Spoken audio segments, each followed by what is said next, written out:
Hello and welcome. In this video, I'm going to go over a tutorial for a discussion protocol. So I will say I cannot take credit for this. I totally saw this online and was like, this is amazing. I wish I would have known about this. So I got this from Alicia Johal, Alicia. Is how you spell her first name, and the last name is Johal. She's a science teacher in California. I saw her present at the EdTech Team Summit a few years ago and saw this resource from another training that she had done. But basically, she'd adapted this from the website Tools for Ambitious Science Teaching because she is a science teacher. And it's a protocol that basically you use in a group setting, and it's helpful for a couple of different reasons. It gives students the opportunity to individually reflect and to address a prompt or engage with the content, maybe an article you're reading or an activity you did in class. So they work on an independent response or reflection to that. It's a specific question maybe you ask as the teacher. You just ask them to consider something in general.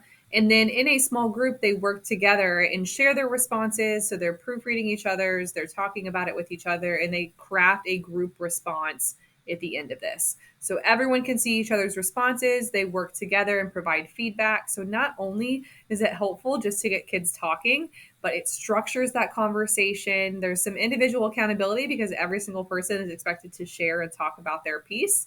Then there's also the opportunity for students to practice giving positive feedback as well as constructive criticism and working together to develop a group consensus or group response. So lots of good elements here that are super helpful. It might also be good for some of your students who are very hesitant or reluctant to share, participate, and give their responses in a whole class discussion setting. This can be a less intimidating option for them because there's a smaller group, smaller network of peers that they're talking with.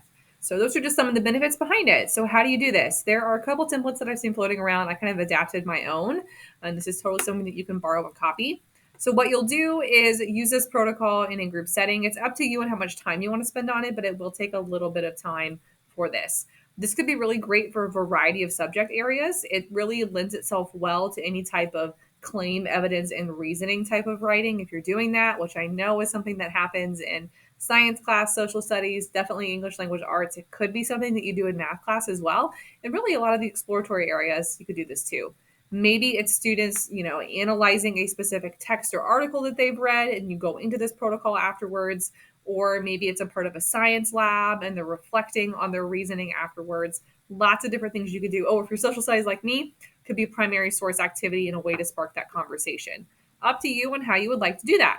It's also flexible in the formatting on this. So I have a digital template here, but this can be totally something that you do on paper. I think if I was in the classroom, I might have done this on paper just because I like the way the formatting looks if it's printed out and students can kind of move the paper around a little bit easier versus digital, but I want to give you that option on here. All right, so the slides on this template, there's a student deck, and that's what you'll give students editing access to if you decide to go the digital route on this. If you're using the digital route on this, you're going to give students this student deck here, which is this linked picture, but also linked here. And on the student deck, everyone's going to need editing access to this, and you assign one group to a whole slide. So if I'm group one, then I get this group one slide. If I'm group two, I get this slide, and so on and so forth. And basically what students are going to do is you're going to set a timer, and I have the timers on the slides for you, but you're going to fill in some of these slides with the prompt you're wanting students to answer. So for me, maybe I'm having students talk about why did the ancient Egyptians rule over such a large territory in Egypt, right? So how did they build an empire, or why did they build an empire? So that could be the prompt my students are answering. Maybe they're using an article that we just reviewed, or they're using a couple different resources. This could be something that's a bell ringer. It could be end of lesson, mid lesson, whatever have you. So what students are going to do is on this first part is when it's the individual activity. So students will have their piece of paper or they'll have their digital access here. They're all assigned a number. So if I'm student 2, then I'm going to write on my student 2 spot. So if I'm this digital copy here, I'm going to type in this text box. Students can always turn this if they would like, and then turn it back whenever they want to put it back there. But that's how you can use the digital one. Otherwise, you could change this background white so it doesn't come out all weird colored, and then print it. If you leave it this colored background, it just might be hard for students to see because it's going to show up at least grayscale in my district because we don't have too many color printers. All right. So I can do that, print this out for my students, but they're going to be writing in their assigned spot for this first 3 minutes. When the timer is up is when we move on to this next one, which is step 2. So this is when we're going to be engaging in that group discussion part. So each member will read their response. They have 1 minute to do that. So this is not like an extensive writing activity. It can be pretty quick. And ultimately, as you're sharing your responses together, they'll work together to craft that whole group response. All right. Group members can ask questions after each person has finished reading their response out and give some insight. And it really just fosters some nice discussion between all of the students. So a 4-minute timer here, because ultimately each student's going to have 1 minute to share their response. And in that minute is when other people can ask questions. If you need more time, you can totally be more flexible with this. I've seen this used between 6 and 7 minutes, just if there's smaller or bigger group sizes or students wrote a little bit more. All right. So step 3 is where students are going to work together to come up with their own group response. All right.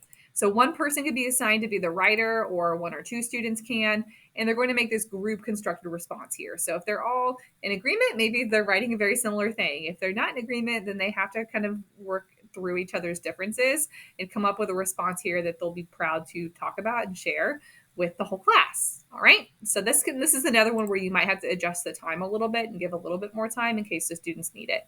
But again, it's not supposed to be like an extended writing activity. So I wouldn't make this like longer than 10 minutes, I would say about this is your happy medium. So if this is where you want to end this, and maybe your next phase is just students sharing their group consensus or their group response, that's fine. The other way that the original person who shared this, Alicia, did this, is that she had students create a product afterwards in their groups. So maybe you're taking this a step further and it becomes a group mini project where students are making a poster, a presentation, a visual, a model, video, whatever you would like them to do. And really this discussion slide where they were all writing becomes their draft of what they're using in that bigger product. So that could be something that you do, or it can be something you forego for sake of time. Up to you, but this slide is here for you to customize and utilize as you need. And then the next one is just step 5, and that's where students share their product. So if their product was just that slide where they wrote out all their responses, then this is what they'll share. And you can have 1 or 2 students share their work, but they're sharing that group consensus and group response or argument there. Other one is that if students made a product, then they're sharing that in front of the class. So this has some flexibility to be, maybe a lengthier assignment or bigger project, a multi-day activity, or it could just be a singular activity that fits within a smaller lesson. So up to you and how you would like to do this. Again, on the next slide is just some of the examples that are out there. This is how she did this with paper. I took the examples from her. She has a lot of wonderful resources on her website. This is the digital examples that she had students do. It was all based on kind of a reading and response activity. You can have students put their initials on those group number ones so you know who wrote.